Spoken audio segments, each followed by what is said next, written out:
Look, I can spin towards you. I'll just record like this. Oh, well. We're together. We are. Sabrina's a masshole. I'm an asshole! And we have a special episode for you today. We got to chat with, I feel like I am proud of myself because I didn't fangirl as much as I was internally.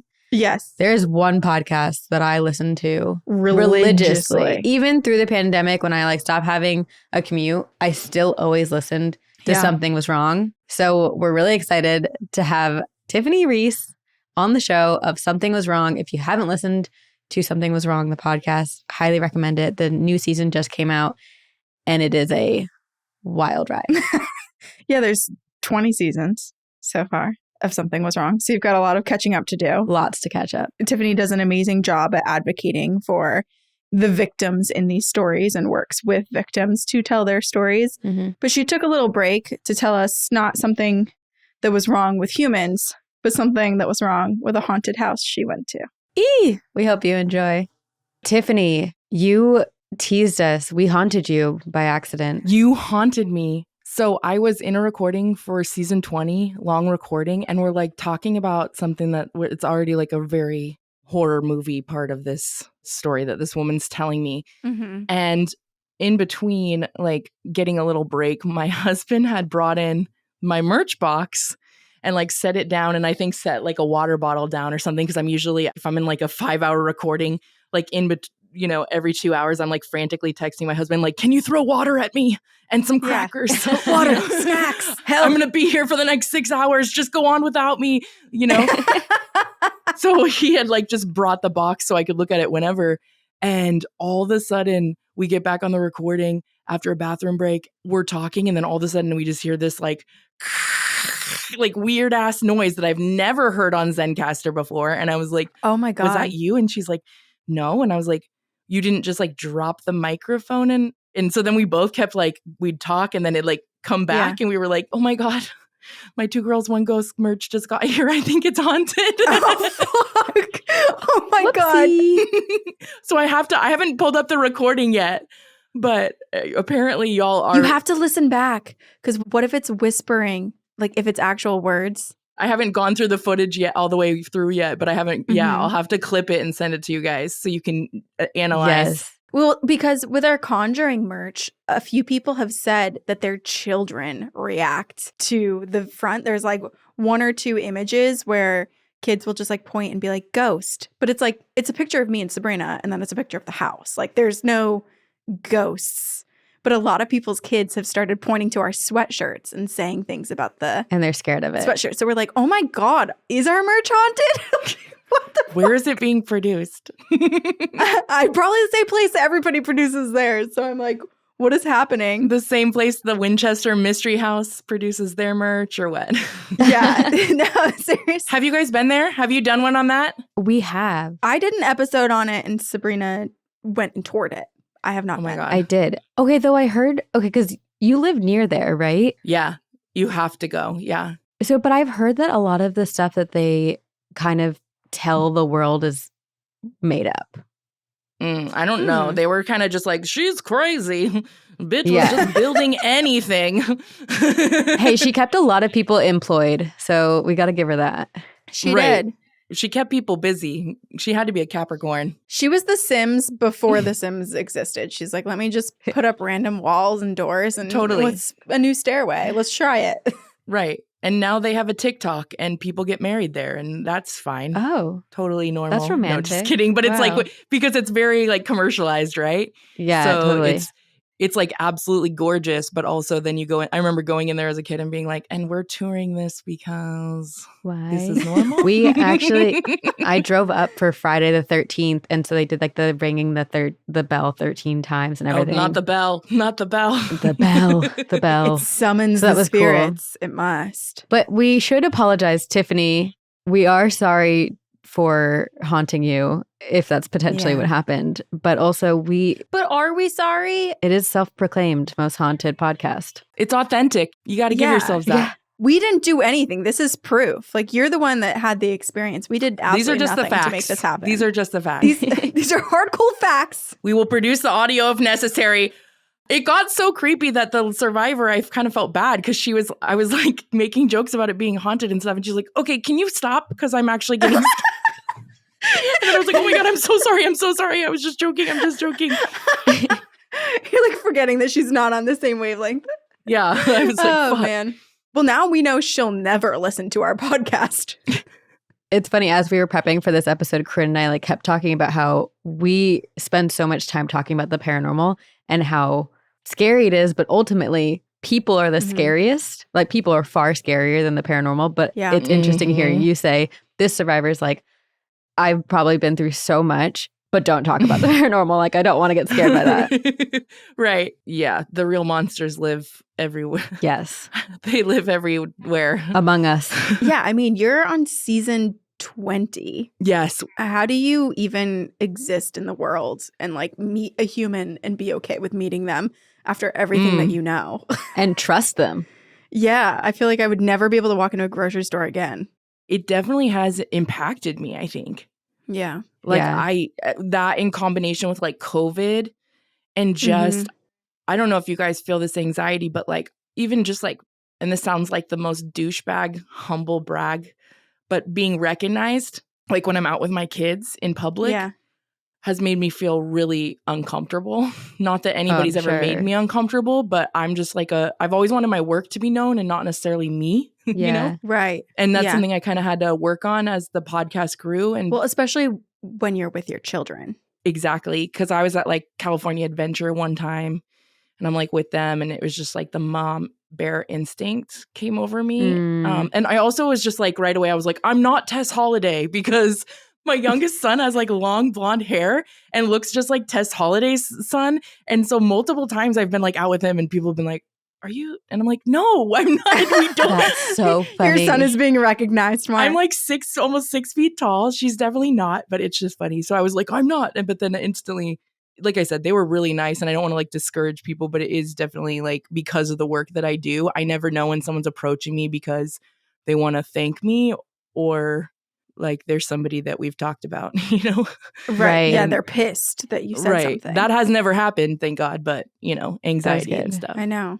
Well, thank you so much for creating Something Was Wrong and for the empathy that you have shown so many people, because your show and your work has really like inspired me and moved mountains in my own like trauma work and life work. And so thank you for creating Something Was Wrong. Well, thank you for saying that and for listening and for having me. And you guys are awesome. I'm so excited that we're like finally connecting. I think you guys are like friends with Payne Lindsay a little bit. Yeah. But that's how I literally just saw your guys' podcast name because Payne had been on your show or something and shared like a story. And I was like, I'm fucking adding these ladies because this is the funniest fucking podcast name I've seen yet. So then I started watching your guys' like teasers and stuff. And of course, you're amazing. Oh, thank you. Yeah, but that's how I found you. Well, we've been listening to you for years. Just simply was like, because I remember watching the 2 Girls, 1 Cup when that shit dropped on these your LimeWire downloads.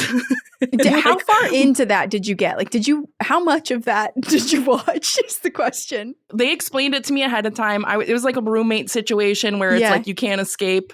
You're already in it before you can get out of it. Like somebody just comes into the room with the video playing. Like, and I was just like, oh, they knew because I'm like the person who passes out if I see blood. I have the Corinne weakest too. stomach. Same. And so it was presented to me very much like, you're going to hate this.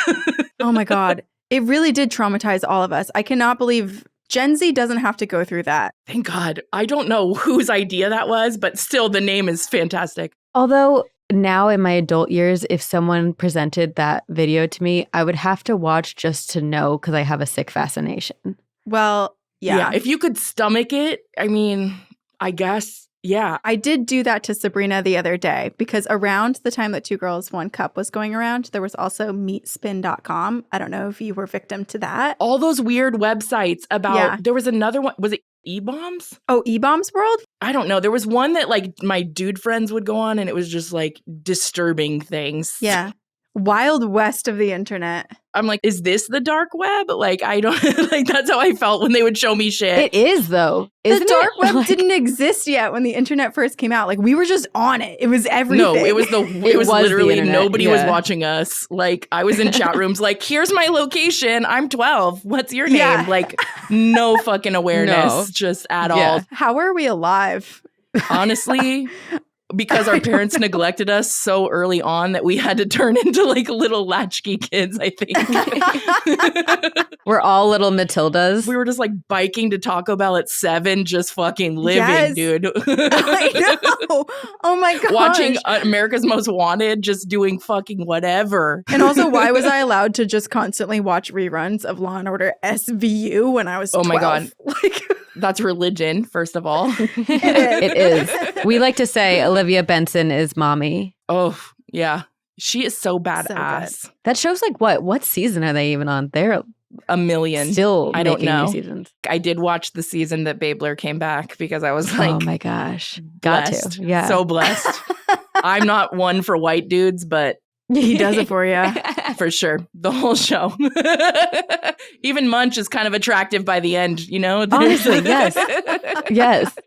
I feel like you spend a lot of time talking about some scary people in the world. And we also, clearly all of us, spend a lot of time listening, watching things that remind us of how terrible and scary people are in the world. But today, maybe you can talk more about the paranormal side of things. Right. This shit feels like nothing. Right? Compared to the anxiety of working in the entertainment industry, this is nothing. That's a horror movie, okay?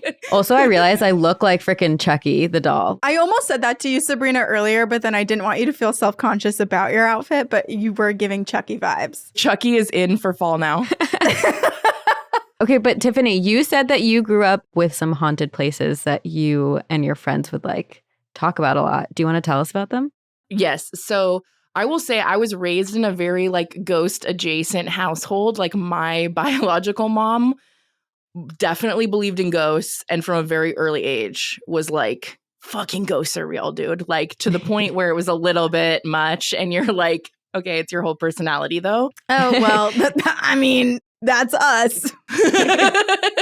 But she was also like scared. It was like she was obsessed with it, but she was also like scared because she grew up in like a very religious, you know, where like it's from the devil, and any sort of ghost and thing is like from the devil. So I remember doing like her finding out that I had done a Ouija board when I was 7 in Mexico. To be fair, they let me go to Mexico by myself when I was 7 with a bunch of teenagers, like on a theater trip that like with adults they just met like a month before. I was definitely a raise my own self kid. So I did this like Ouija board, and I remember like going home and telling my mom, like, I fucking talked to Satan or whoever is in charge of the Ouija board, like thinking she's going to be super proud of me. And she was so mad. She was like, don't ever fucking play with it. Like you could curse yourself. Like it just, I was like so fucking scared after that. So that was like my intro. Do you remember what happened when you played the Ouija board, or do you mostly remember your mom getting mad at you for playing with it? I mostly remember that, but I do remember believing that it was 100% real. Yeah. Like it was working. How many people did you play with? It was like 12 of us. And again, I was like the youngest kid. Most of the kids were like 12 to 15 probably. Yeah. And there was like one other boy who was around my age, but he wasn't there that evening because he had parents that like cared about him and watched him and stuff on the trip.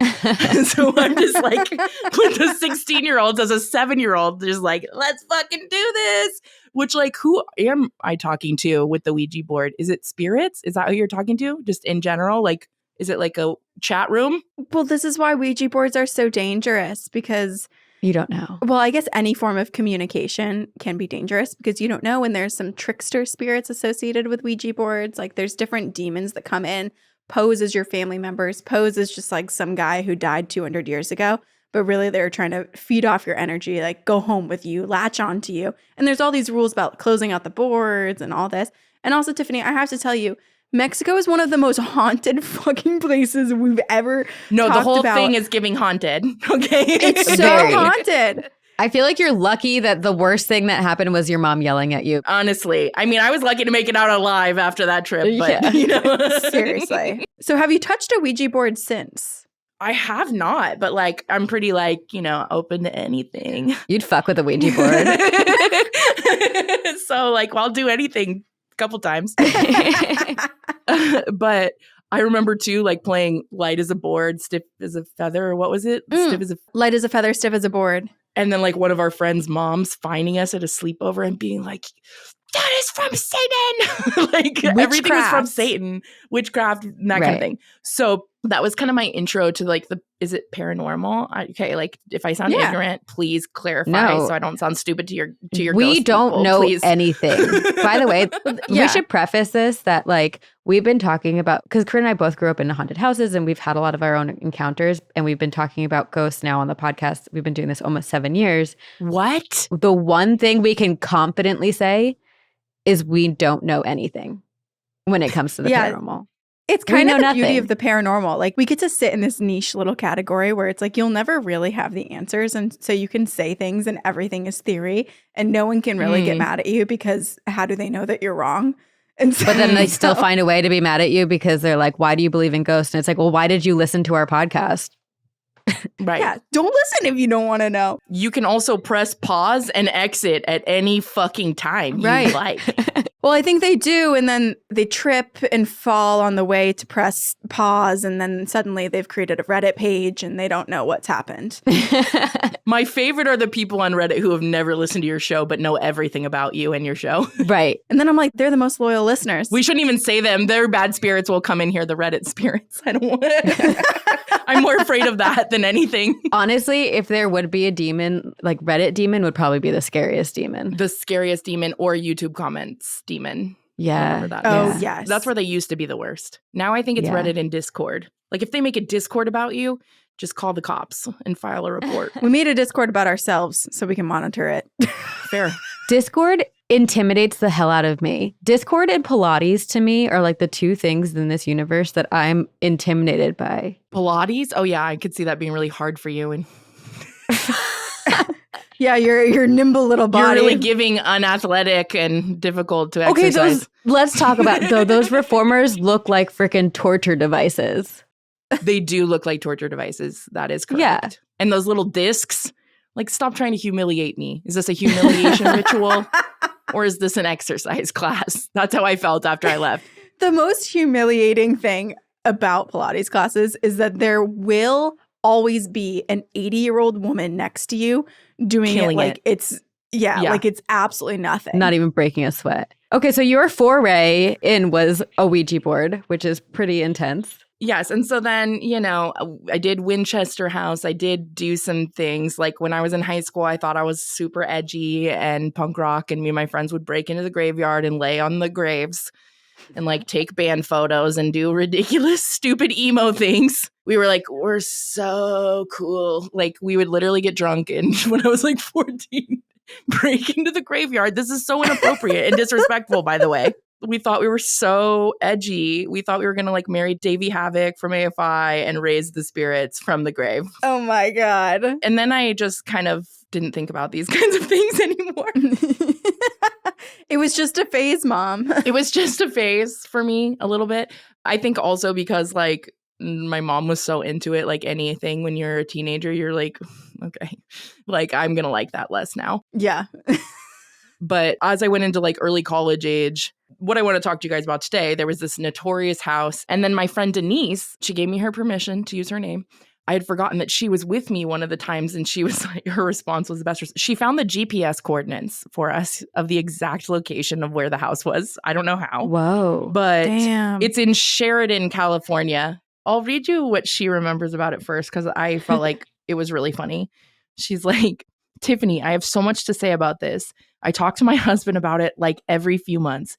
We did go there with a group. It was so fucking scary. And I remember thinking it was all a bunch of demons at the time. Oh, goodness. I'm going to try and have to think and we'll get back to you.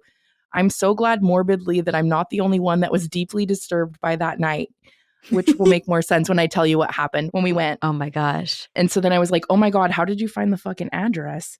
And she's like, I'm not kidding when I tell you that I've thought about this every few months since we went there. I'm so excited to hear this. And also she was like really religious at the time. And we went with a bunch of Christian band fuckboys Oh my God. Why do I feel like this is giving me like Jennifer's Body? I was just thinking that. I don't know what that is, but Oh, you have to watch that movie. That's on your watch list. It's Megan Fox. oh, say less. She's it's a very such a good actress. Feminist. That's what I meant. Why I like her. The feminism, obviously. It is a great movie. I'm sure it is. So then she continues, okay, so here's what I remember. I brought a lantern because there was no power. We parked on the side of the road near a little bridge that went over a small stream creek. She has a way better memory than me. I should have smoked way less weed. There was a group of maybe 18, 15 of us. We walked down past a small gate about 50 feet. On our left was a small house. In front of that was an old barn. And beyond that, darkness and farmland. I love how she's written this. Wow. It was dusk, so we only had a bit of light left. I remember turning on our lanterns flashlights as we entered the seemingly abandoned house. I'm glad that I didn't read all of this until now. Some people made comments about hearing actual farm animals in the distance, suggesting farm activity while witnessing an abandoned farmhouse. On entering, I remember full chills, goosebumps. I was super religious at the time and immediately assumed it was a demonic presence. I can remember walking to the abandoned house to the living area in front of us and an abandoned and trashed kitchen beyond that. This is amazing. To the right, the living room area extended and went around the corner to an area with bedrooms and basement access. She's not kidding. This is so ingrained in her mind. Burned into her memory. Wow. Poor thing was stressed out, convinced she was going to hell. She revisits the details every few months to make sure that she still remembers it right. She's like, what did that really happen? I remember someone accidentally stepping on some sketchy flooring and falling through the floorboards. That really fucking happened. Literally one of the dudes we were there with that was like hella tall and skinny, as we're going through the top level, fucking falls through. So we all scream fucking bloody murder and run the fuck out of there. Wait, how did he get out? Oh, well, I'll take you through what I remember in just a second. Okay, so then she's like, I remember going around the corner and being confronted with the door to the basement. Immediately, I felt a feeling of fuck no, which was, I felt the same feeling. And then she said, I feel like someone else opened the door and saw that although the staircase was torn up and damaged, there was blood on the basement walls. This was the one point where I remember people panicking, and I think I may have run out at this time. I also remember there being dead cats. What? And pentagrams on the floor walls. Oh, because there was graffiti. Like the whole house was graffitied inside. Oh, God. Which that suggests like satanic rituals. People were using it for something, I think, is what ended up happening, because especially the blood on the walls. No. I think it was paint. Like, I think it was like, I don't know. But then she says, because I was so deeply religious, I felt so disturbed, but now I feel like intrigued, and I can't believe how vividly I remember that night still. She also said that, and this goes back to the fuck boys we were with, the Christian fuck boys, but she was like, I remember also we listened to the song Sleepwalking by Blindside on the way there. And I remember that because like whenever she would hear the song after that, she would feel guilty. Oh, no. I was going to joke. Did you guys play like Evanescence or one of those like Christian rock bands? I'm so sorry. She felt so. I did not have that experience at all. Okay. So you were too high, Tiffany. She was on alert and you're like, whoa. I was like probably drunk again. Yeah. I was like, wow. How old were you again? Okay. I would have been like probably 18 during this time because I was definitely with my ex-boyfriend. So, and she was with her ex. So we had heard about this haunted house from my friend Madge. She found out about the haunted house when her senior year of high school, a group of boys took her out to this location and they were walking her like she was going to go to the haunted house, her and I think one other girl. And one of their friends was hiding in the bushes with a chainsaw and scared them. Are you fucking? I would think I was going to die. As a senior prank. That's not a prank. That's a near-death experience. And I was like, what the fuck? Yeah, I couldn't believe it. Horrifying. I thought it was insane. They all acted like it was funny. And I was like, I'm built different. Like I would have never left the house again, certainly. Yeah. So that's how I originally heard about this house. And then we all talked about it. We all go out there. So yeah, I remember there was like a group of like probably 12 of us. And we took 2 cars.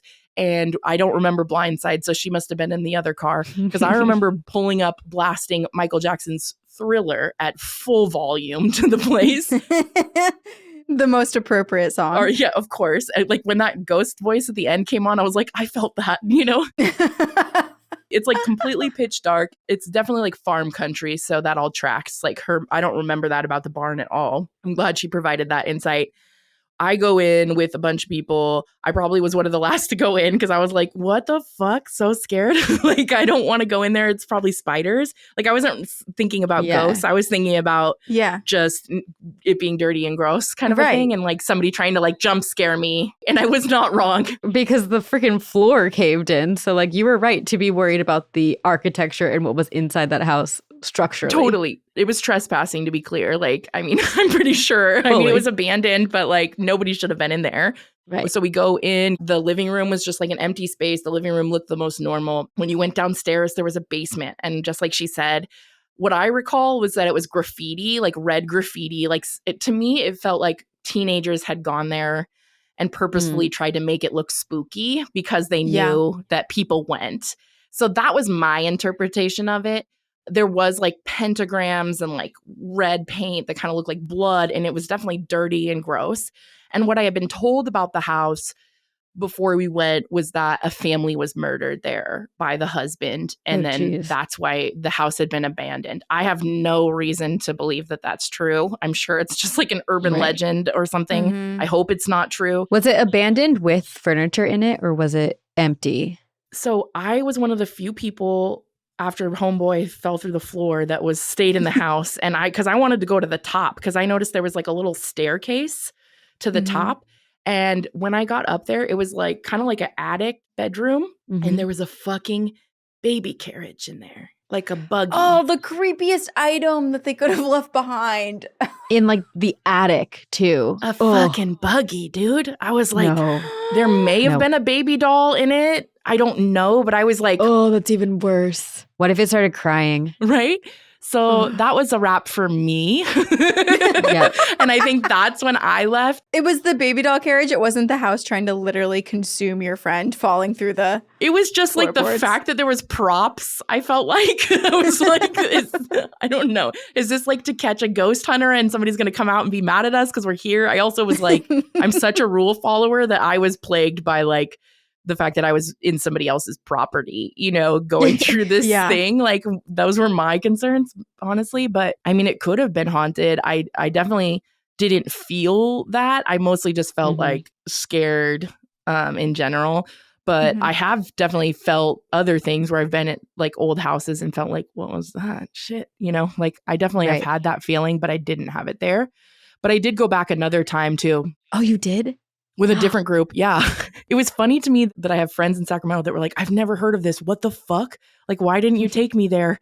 And I'm like, I thought everybody knew because I just remember talking to so many people about it from so many different like groups of friends and stuff.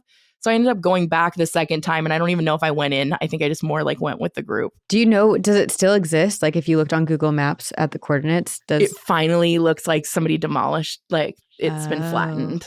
Okay, but is it flattened because some developer or new family is going to build their dream home on this property? That's a question. I don't know. It's interesting how California is so densely populated, but there's still these pockets where there's just nothing. Like in this part, Sheridan is very much like a farming community, probably of like a few thousand population. It's like one gas station. And you had to go. I remember it was out there. Like you had to drive. Like I don't know how so many of us knew the coordinates and how to get there, except for MySpace did exist. Like, I mean, this was like early aughts. So, but this was like MapQuest days. Yeah. So we were wearing 27 tank tops and using MapQuest directions probably during this time with our emo haircuts. Of course. This does feel like the beginning of House of Wax or one of those movies where it's like all the kids piling in, going together into this kind of like desolate area. That same group, we also went to in Coloma, a haunted hotel one time, but we didn't go like during the day like normal people. We went at like 1 a.m. when we decided to do it. Well, that's when you're supposed to go to like, if you want to experience something spooky and like set the stage before even going, 1 a.m. is an appropriate time to go. Yeah. Yes, it felt right. Okay, I'm looking up where Sheridan is, and I realize that the Sierra Nevada mountains, it's a huge mountain range, but there is one of the, we'll have to send you the recording, later, but there was a very famous Bigfoot sighting that happened there, and they have recordings of the Bigfoot calls. We fuck with Bigfoot hard up in this Northern California, girl. Are you kidding me? Like, have you been to Humboldt? Oh, I've never been, but we've heard. You gotta go. First of all, it's gorgeous. Like Pacific Northwest gorge. And then Bigfoot shit everywhere. That's my dream. Have you seen Bigfoot? I have not seen Bigfoot, only like the statues in the woods everywhere on the drive to Humboldt. But if I was Bigfoot, that's where I would live because it's fucking gorgeous up there. And so he's not wrong about that. But there's like a Bigfoot museum, Bigfoot gift shops, like these giant wooden things. Like you guys would love it. Incredible. Maybe the three of us should go Bigfoot hunting together. Let's do it. Also, like the redwoods, like where a lot of this is like literally where they film like Jurassic Park and like parts of so beautiful Lord of the Rings because it's so fucking gorgeous. So it's like if you're gonna go searching for anything, something mystical about it. Oh yeah, the Humboldt in general is haunted as fuck. That's why they call it the Emerald Triangle, dude. It's spooky as hell. I'm trying to move there one day. That's what they call it, the Emerald Triangle? Yeah, and they also call it Murder Mountain because there's so many people that are disappear and killed there. And there's a Netflix documentary about it. But when I lived there, even when I visit and my family, we love to go there. Like we'll go for spring break because it's like gorgeous and you can like rent a house for pretty decent compared to other places in California. And we always say like the vibes here are so weird. The people here are so like it's a different vibe. Like people, it's definitely an eclectic place. Yeah, you can feel it.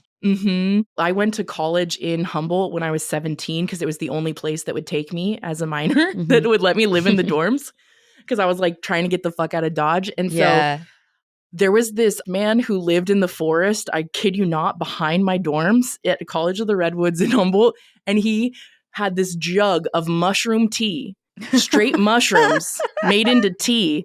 And he would just walk around campus fucking chugging that thing. And everybody who works there is just like, oh, that's, so-and-so. Like, I can't believe nobody's made like a TV show about like a comedy show about Humboldt and its people because it is a place truly unlike any other. Wow. The Emerald Triangle. And everyone is high all the time. So everywhere you go, you're like, is that kid stoned? What? Is Bigfoot stoned? See, that's probably why Bigfoot does so well up there is because he can like hide in plain sight and people are just like, okay. People are seeing him whether he's there or not. What if Bigfoot was just like addicted to cannabis in the most extreme way and he was the one stealing all the weed in Murder Mountain and he was actually causing all of this? Okay, wait, there was a documentary about this where there were weed farmers in that area that blamed a bunch of like murders and crops being destroyed on Bigfoot. Really? To scare everyone who could potentially come onto their farm and try to steal their weed into thinking Bigfoot was patrolling that area and that they could die. It was like literally a hoax to scare everyone in the weed industry away from their farm. I'm just imagining Bigfoot like a security guard going in a black car to the weed, like security. Right. Keep all the weed thieves out. Forget like scarecrows. Yeah. Who needs a scarecrow when you have Bigfoot, dude? I have this love-hate relationship with Bigfoot. It's not really a hate relationship, but it's like you love him. There are so many cryptids and creatures. Does he do bad stuff? There are some examples. Yeah, we get some stories where it does sound really, really scary. There are some abductions that Bigfoot has been blamed for.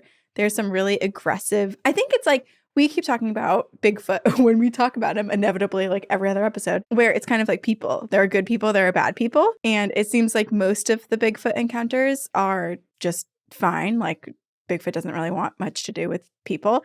But other Bigfoots are very aggressive towards people. And there's been a lot of, I don't know if you've looked at all into any of the like missing 411 cases where there's a bunch of missing people that have these patterns associated with their disappearances. And there are some that people have been curious, like, is this associated with Bigfoot? Because it's like where there'll be a bunch of Bigfoot sightings, kids will suddenly disappear and reappear 3 days later, 20 miles away and 5,000 feet in elevation and be completely clean. And like weird things like that where it's unexplainable. Okay, the only thing though that makes me think it's not Bigfoot is Bigfoot himself or themselves. We don't know. But they are notoriously hairy, smelly, dirty. So how could someone that they abduct come back very clean? That's a good point. Well, and also, isn't that every guy that we all dated in college? Like, couldn't this just be humans that with bad hygiene or costumes? Yeah. 100%. I mean, I'm just. Or aliens? Or aliens. It's either your ex-boyfriend that has bad hygiene or it's aliens. It cannot be What about the Loch Ness? anything else. What about old Nellie? Okay, I Oh. just saw that theory, though, that the Loch Ness monster is actually a ghost of a dinosaur, and I'm so here for it. Ghost of a dinosaur would be welcome in this year 2024. I'm praying for a ghost of a dinosaur news. Yeah. That would be so cool. Like, why haven't we seen that? I also feel like we've lived through so much in the past few years that I could be told anything and I just wouldn't be surprised by it. I'd just be like, oh yeah, cool fact. We had murder hornets like 2 years ago. Like when murder hornets dropped, I was just like, I'm disassociating from my existence as a human being now. Yeah, and now there's like the Apple Vision goggles and people are full on Black Mirroring. Oh my God. It's so bizarre. What is humanity? I don't know. I'm like trying to figure out, can we get an island and how much does plumbing actually cost? Because I'm trying to go like live separately, just invite all the people I know that are cool and be like, let's fucking go.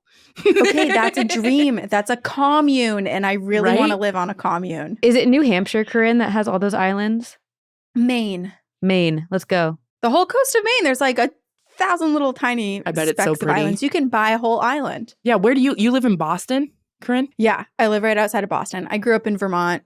And so Okay. I have my whole family scattered between like Vermont, New Hampshire, and Maine. I guess I'm the only person in Massachusetts now. That's tight. Boston is like one of our biggest listenership cities. Always has been. Oh, fuck yeah. I think one of ours too. Boston's like a big podcast city. I've never been. I can't wait to go. Oh man, it's so beautiful. Wait, come. I'll take you to Salem, Massachusetts. Oh, yeah. Where do you live, Sabrina? I live in LA, Santa Monica. Oh, okay. Do you see Larry David often or just No, occasionally? never.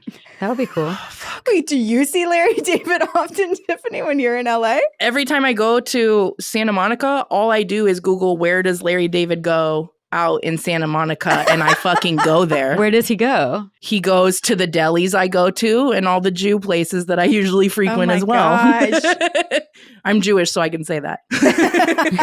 No, that's my dream. Send me the Larry David list and I will. Okay. I'll stalk him for Yeah. you. I mean, a lot of the places that he's filmed the show, like the delis and stuff that they show, Cantor's and stuff. Like, I don't know if Cantor's is in Santa Monica. I think that's LA, but Yeah, I don't think so. those are the places he actually goes in real life. So I'm just praying. Okay. I'll look out for him. Yeah, I know he's married and everything, but I just want to be friends. Hey, a celeb sighting is a celeb sighting. I never see a celebrity I want to see. Who would you see that you would approach?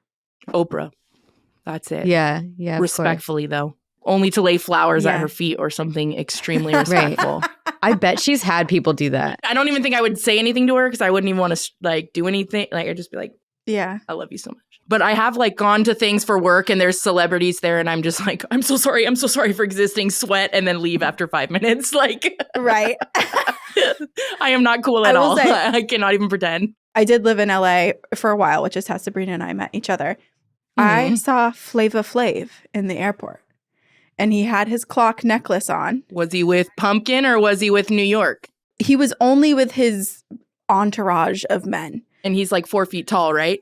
Yes, he's so tiny. I'm 5'3" and I could fucking check that that guy. Like I would beat him up.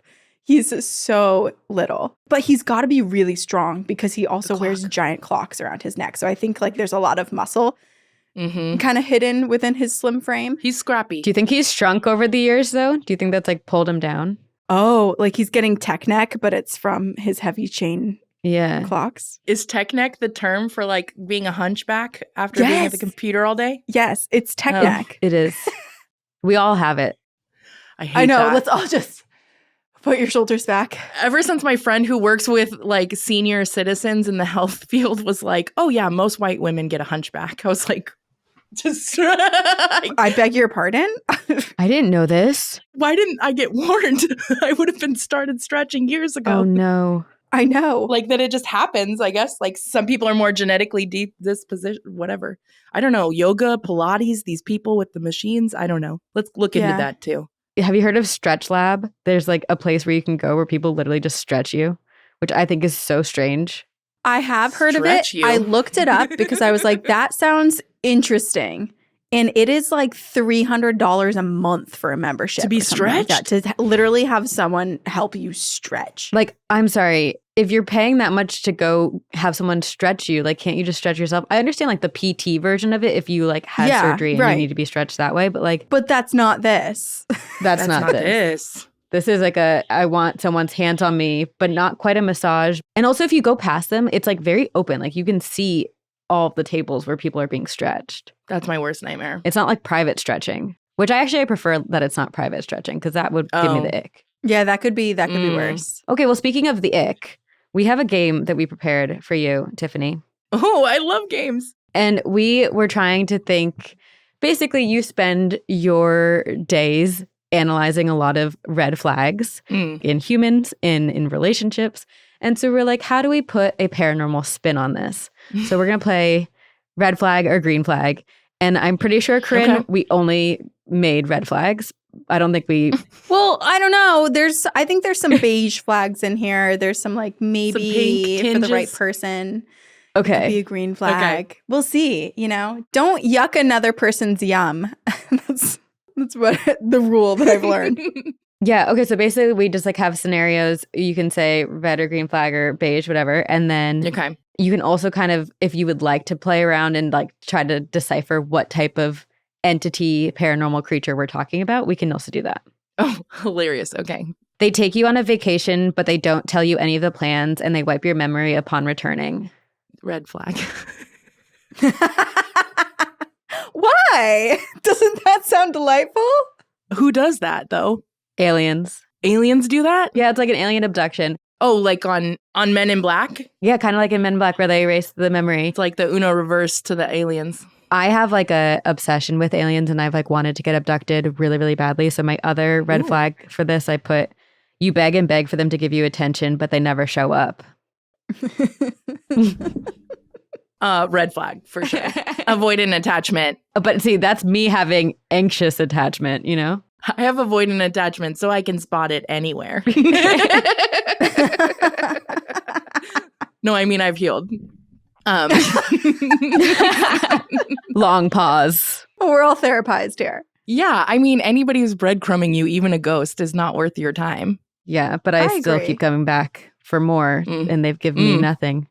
Well, something that I learned recently is like our trauma triggers our attraction a lot of times. And that's a fucking bitch to learn. It's so messed up. Like, oh, so because you hate me, I love you more.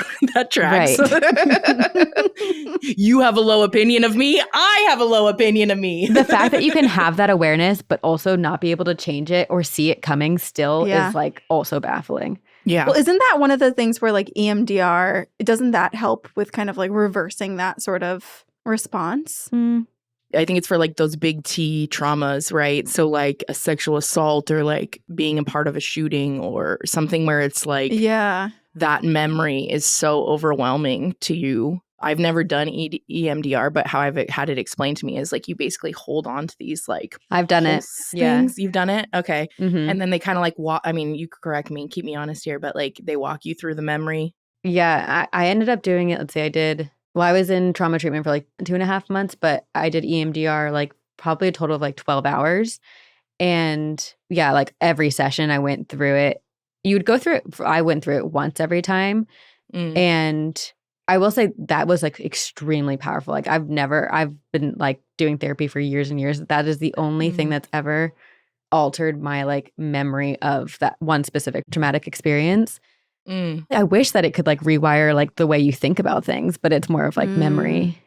Like reducing the trigger feeling, right? Yeah. I've told this to Corinne and I may have talked about it on the podcast, but I invited all the women in my life into this memory of mine.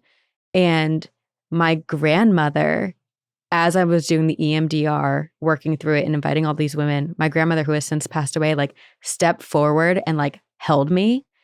And so now when I think of the traumatic memory, I think of that moment, which I created in my brain. I think of my grandmother holding me.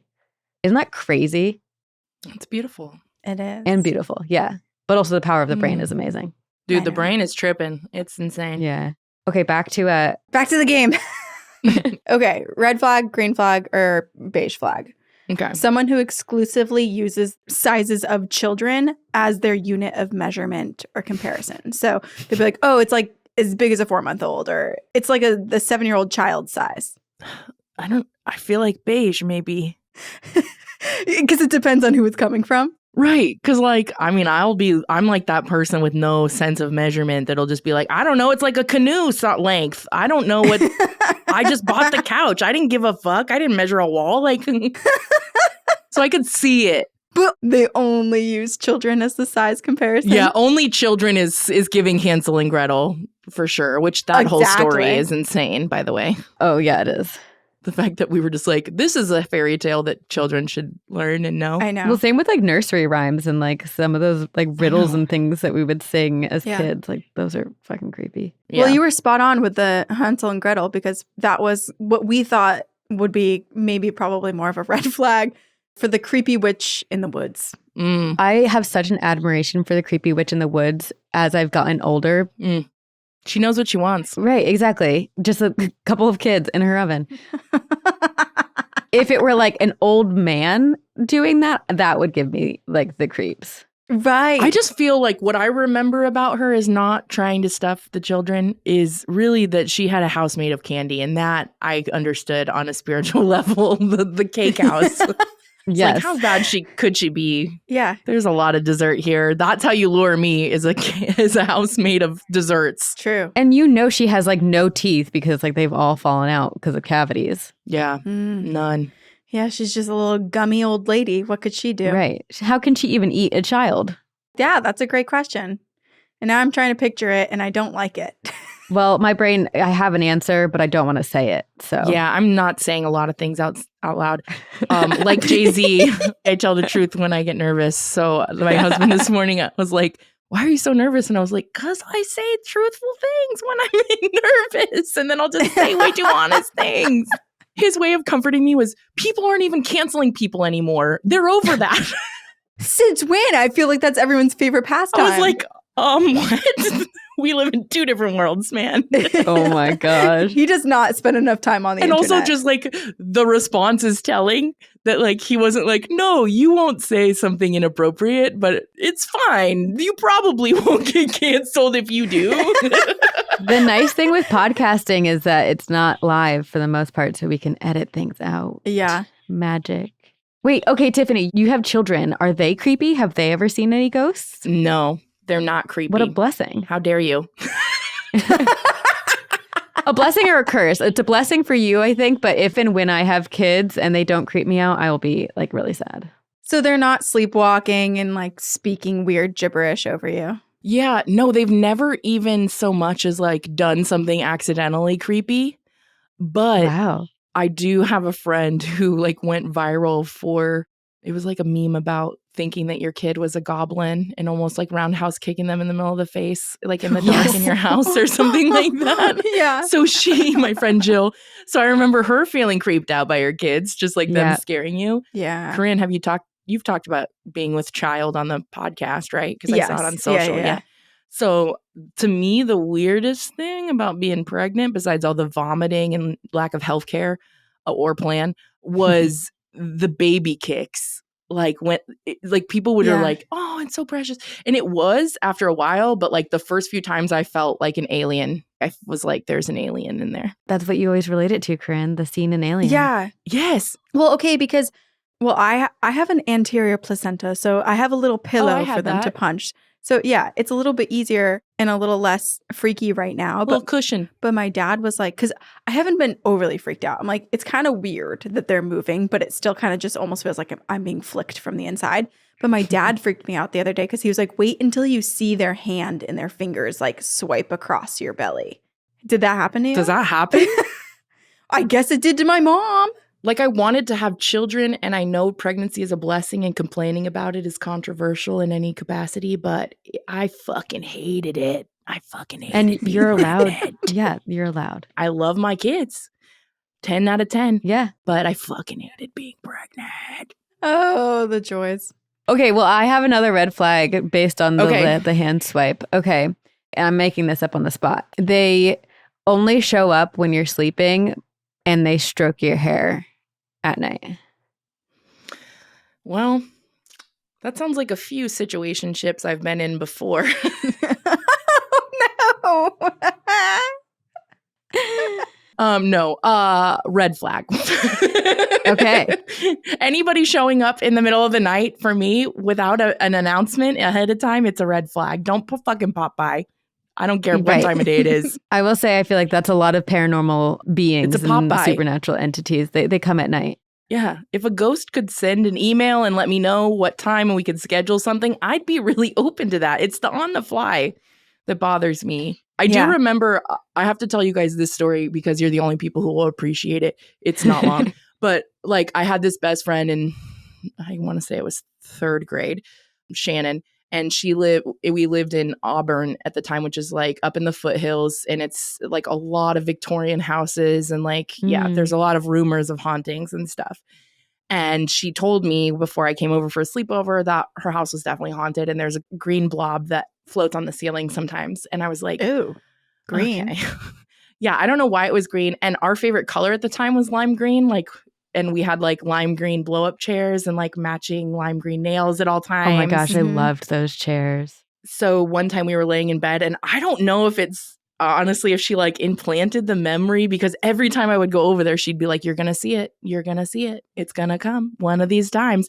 And during this summer, I spent like every day at her house kind of situation. Mm-hmm. And one night I did feel like I saw it, like Ghost Rider. Really? You know, like Ghost Rider, the TV show? Did you guys ever watch that? I never watched it, but I know it. There was like just a way. I don't know if like I said, I felt like I saw this green like cloud thing. And she's like, there it is. And we were like losing our minds. That's and she so was also weird. really religious and started like crying. Like she was like convinced there was a demon in her house. And I was just like, what? The fact that you saw it together too, that makes me think that it really was there, that you guys were both looking up at it. And also, if it was something a little bit more demonic, or even if it was just a gentle spirit, perhaps it was trying to show itself, but in a way that would be less scary. So it was like, let me appear as their favorite color. It just kind of backfired. Or makes your memory a little fuzzy on it now where you're like, did I? I don't know. I just remember it happening for like 2 seconds, like very quickly, seeing it almost like a flash, like swirl. And then just because of her emotional response, like I, of course, was like, are you okay? Just go to bed and instantly just like, the demon's getting you. But my God. Shout out to Shannon. I smoked my first cigarette with her when I was 12. It was a wild summer. The summer with Shannon. You had a lot of haunted friends. I did. I hung out with a lot of kids that were not being watched. I guess ghosts go for those kids. And also probably the area that you lived in. They're like, no one's watching them. They seem like they need help. They seem like they could use a bonus parent. The ghost was just like watching us and was just like, relax, go to sleep. I'll finally show myself. Enough already. The entire graveyard that's just like, oh my God, I guess we got to leave and go watch these kids. No one else is. I thought my parenting died with me. Okay, I have a red flag, green flag, or beige flag. Okay. This person types super slowly. They often misspell words and they leave you on red. Beige flag for beige flag. Because there could be some ableism at play here. Some people type slow.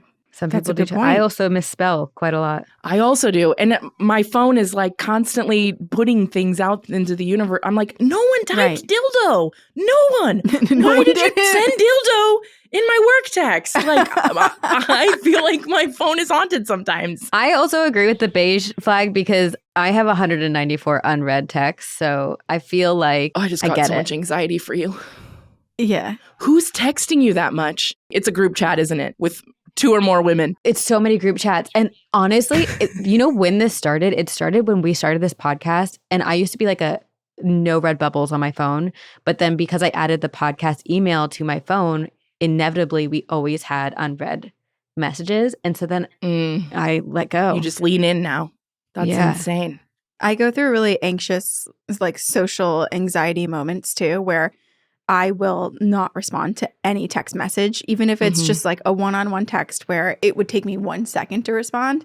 Yeah. And so I won't respond sometimes for like 2 weeks, which I feel like everyone knows that about me. Yeah. So no one's been upset with it. Yeah. In my mind, I respond. My intentions are good. It's just like squirrel. Or like social media totally. pops up or some shit. And then you're just like, something else. And then 2 weeks later, they're like, hey, not to be annoying, but, and you're just like, I'm a fucking dick. So sorry. Sorry. I swear I responded Let me just copy and paste from my notes app my general apology for these situations since it fucking happens so often. Let's do that. Yeah. Well, we wrote that one specifically thinking about Ouija board ghosts because I was going to say, is this a Ouija board? It is. Is there a chat GBT Ouija board yet? Like where we could just ask it questions and then it responds, like 8-ball situation? Well, I almost feel like talking to the robots of AI and already the potential of their own consciousness just like pivoting and breaking off and becoming its own thing is scarier than ghosts. Did you see that robot attacked somebody? What? Wait, what? There was a fucking robot that went ham. Like Megan? The fucking robot was like, I'm sick of this shit. Basically, that's what I was told. This was information given to me by my 14-year-old son. So I'm going to write a note to make sure that that's true.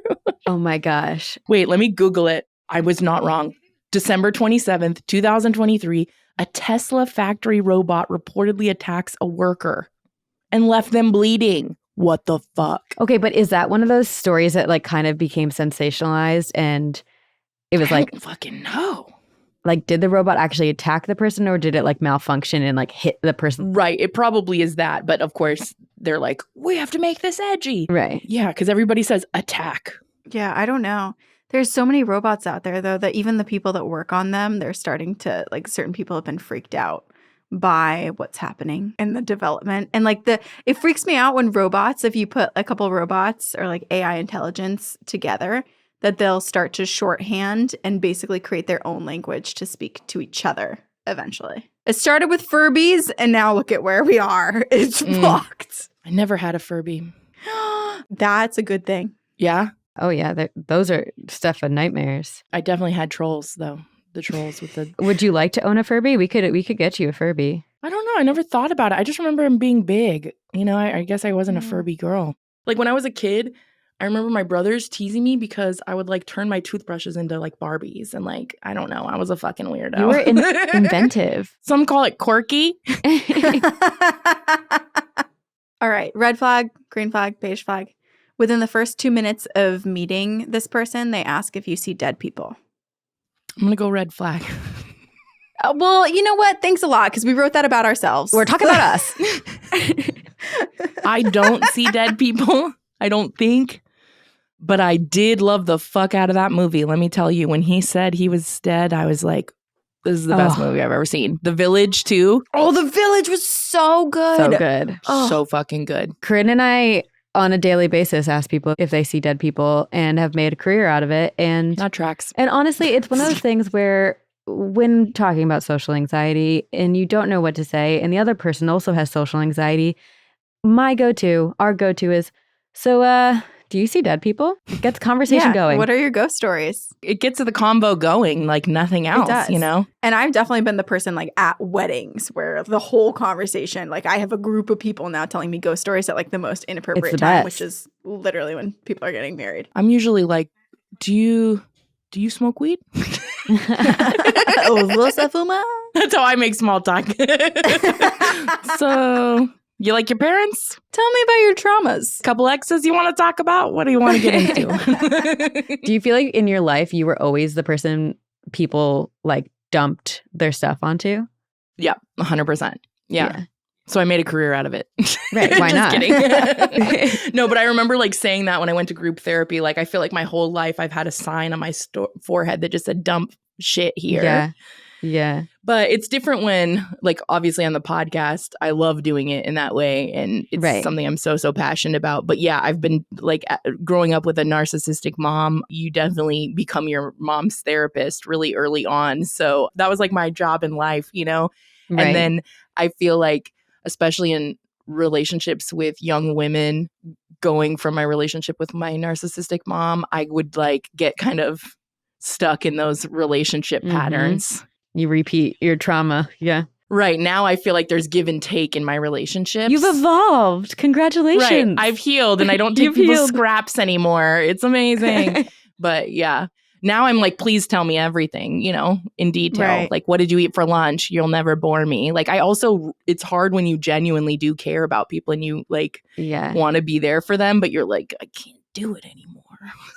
Yeah. You're making me choose you over me so many times. Because it can drain you so much. Right. Boundaries. There's got to be something so healing too about doing your podcast and speaking to all of these victims and just kind of having the ability to look inward, but then also like provide your experience and your expertise to some of these victims too. I wouldn't say expertise, but perspective. Perspective. I am not a therapist or a doctor. They remind me every day on these internet streets. In fairness, you say it constantly on the podcast. Yes, you do. Well, we're so grateful for you and so grateful that you've shared your own story and that you've given a space to people to share theirs and also feel like they're not alone if they've been through anything similar to those stories of survivors that are on your show. Where can people find you? And is there anything that you want to like plug?